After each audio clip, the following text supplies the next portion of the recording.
14 April Ambedkar Jayanti. જ્યારે પણ ભારતના સંવિધાનનું કે ભારતના બંધારણનું નામ આવે છે, ઇવન કાયદો શબ્દ પણ જ્યારે કાને પડે છે ત્યારે નજર સમક્ષ એક જ વ્યક્તિની ઇમેજ, એક જ વ્યક્તિની આકૃતિ, એક જ વ્યક્તિનું ચિત્ર ઊભું થઈ જાય છે. એ છે ભારતના બંધારણના ઘડવૈયા અને સામાજિક ક્રાંતિના જનનાયક ડોક્ટર ભીમરાવ રામજી આંબેડકર, એટલે કે ડોક્ટર બાબા સાહેબ આંબેડકર. 14 એપ્રિલ 1891 ના રોજ ડોક્ટર બાબા સાહેબ આંબેડકરનો જન્મ થયો હતો. ઈસવીસન 1990 એમને ભારત રત્ન પુરસ્કાર આપવામાં આવ્યો અને 14 એપ્રિલને આંબેડકર જયંતિ તરીકે સમગ્ર ભારતમાં જાહેર રજા આપવામાં આવે છે. પરંતુ અફસોસની વાત છે કે ભારતના બંધારણના આ ઘડવૈયાના જીવન વિશે, એમની બાયોગ્રાફી વિશે આપણને માહિતી નથી હોતી. ભારતના આજના તમામ લોકોએ, ચાહે એ ગમે તે ધર્મથી, ગમે તે જાતિથી સંબંધ ધરાવતો હોય, ખાસ કરીને મહિલાઓએ ડોક્ટર બાબા સાહેબ વિશે જરૂર જાણવું જોઈએ.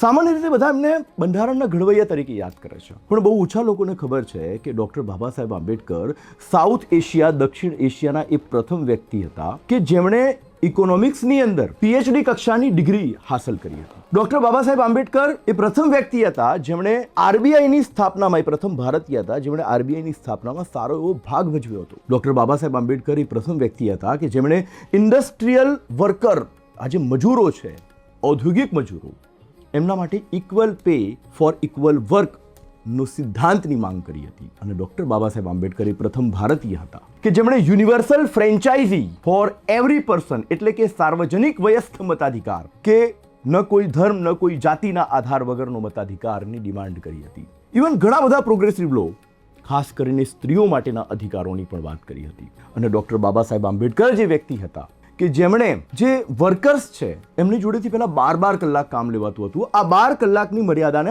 8 કલાક કરનાર પણ, એની ડિમાન્ડ કરનાર પણ, એની માંગ કરનાર પણ ડોક્ટર બાબા સાહેબ આંબેડકર હતા. આ મહાન વિભૂતિનો જન્મ આપણા ભારત વર્ષમાં ઈસવીસન 1891ની 14મી એપ્રિલે મધ્યપ્રદેશના મહુ, એટલે કે અત્યારનું ડોક્ટર આંબેડકર નગર ખાતે થયો હતો. એમના પિતાજીનું નામ રામજી મલોજી સકપાળ અને એમની માતાશ્રીનું નામ ભીમાબાઈ સકપાળ હતું. એમના પિતાશ્રી બ્રિટિશ સેનામાં સુબેદારનો હોદ્દો ધરાવતા હતા. 14 સંતાનો હતા, એમાં ડોક્ટર બાબા સાહેબ આંબેડકર સૌથી નાના હતા અને માત્ર 2 વર્ષના હતા ત્યારે એમના પિતાશ્રી જે છે એ સેનામાંથી નિવૃત્ત થઈ ગયા અને ડોક્ટર બાબા સાહેબ આંબેડકર લગભગ 6 વર્ષના હશે અને એમના માતાશ્રીનું અવસાન થઈ ગયું. ડોક્ટર બાબા સાહેબ આંબેડકરના પિતા સેનામાં સુબેદાર હતા, એટલે શિક્ષણ એ વખતે જે જાતિગત ભેદભાવ હતો એમ છતાં પણ એમને સ્કૂલમાં એડમિશન લેવામાં તકલીફ ન પડી. પરંતુ બાળપણમાં જે જાતિગત ભેદભાવના અનુભવ થયા એ અસહ્ય હતા. જેમ કે જ્યારે એ સ્કૂલમાં જતા ત્યારે જ્યાં ચપ્પલ ઉતારવાની જગ્યા હતી ત્યાં એમને બેસાડવામાં આવતા હતા. એ લંચ જે કહેવાય, બાળકો જે કરે છે સ્કૂલમાં, એ દિવાલ તરફ મોઢું રાખીને કરતા કે કોઈને ખબર ના પડે કે લંચ કરી રહ્યા છે. ઇવન પાણી તો એમના માટે પાણીનું માટલું અલગ હતું અને એ પણ પ્યુન, પટાવાળો આવે એ જ એમને ઉપરથી પાણી પીવડાવતો હતો. જો પટાવાળો ન આવે એ દિવસે એમને પાણી નહોતું મળતું. નો પ્યુન, નો વોટર. આટલા બધા ભેદભાવ છતાં પણ શિક્ષણ એ જ એક જબરદસ્ત શસ્ત્ર છે, આ વિચારે એમને ટકાવી રાખ્યા. અને ઈસવીસન 1897ની અંદર મુંબઈની એલિફન્ટસ્ટન સ્કૂલમાંથી એમણે હાઈસ્કૂલનો અભ્યાસક્રમ પૂર્ણ કર્યો.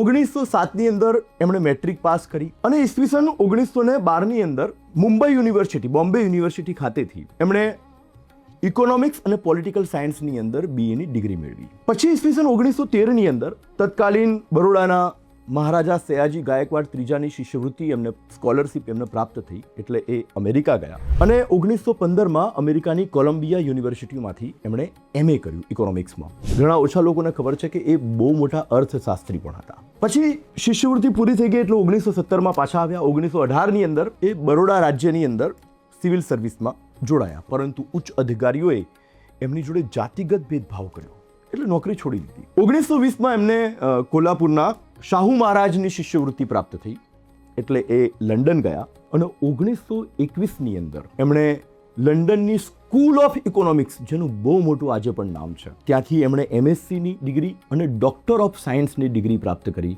આવી ડિગ્રી પ્રાપ્ત કરનારા એ દક્ષિણ એશિયાના પ્રથમ વ્યક્તિ હતા. પછી 1923ની અંદર એમણે barrister at law Gray's Inn London આ ડિગ્રી પણ પ્રાપ્ત કરી. પછી સતત એ ભણતા રહ્યા. એમનો પુસ્તક પ્રેમ કે છે બહુ જબરજસ્ત હતો. આખી રાત ઘણીવાર વાંચતા અને જ્યારે સવાર થાય ત્યારે ડૉક્ટર બાબા સાહેબ આંબેડકર 2-3 કલાકની ઊંઘ લઈ લેતા અને પછી ફરી પાછા ઉઠીને જે કોર્ટના કે જે કામકાજથી જવાનું હોય ત્યાં જતા. દિલ્હીની જે જામા મસ્જિદ છે ત્યાં આજે પણ ઓલ્ડ પુસ્તકોનો બજાર લાગે છે કે ડૉક્ટર બાબા સાહેબ આંબેડકર નિયમિત રીતે એ બજારની મુલાકાત લેતા અને ત્યાંથી જ્યારે પણ જાય ત્યારે 10-12 વિષયના પુસ્તકો તો લઈને આવે. એ એક અંગ્રેજ લેખક છે જોન ગુન્થેર કરીને, એ એવું જણાવે છે કે હું જ્યારે 1938માં ડૉક્ટર બાબા સાહેબ આંબેડકરને મળ્યો, 1938નું કહે છે, તો ડૉક્ટર બાબા સાહેબ આંબેડકરની લાઇબ્રેરીમાં 8000 જેટલા પુસ્તકો હતા. અને એવું કહેવાય છે કે જ્યારે એ મૃત્યુ પામ્યા ત્યારે આ પુસ્તકોની સંખ્યા 35,000 હતી.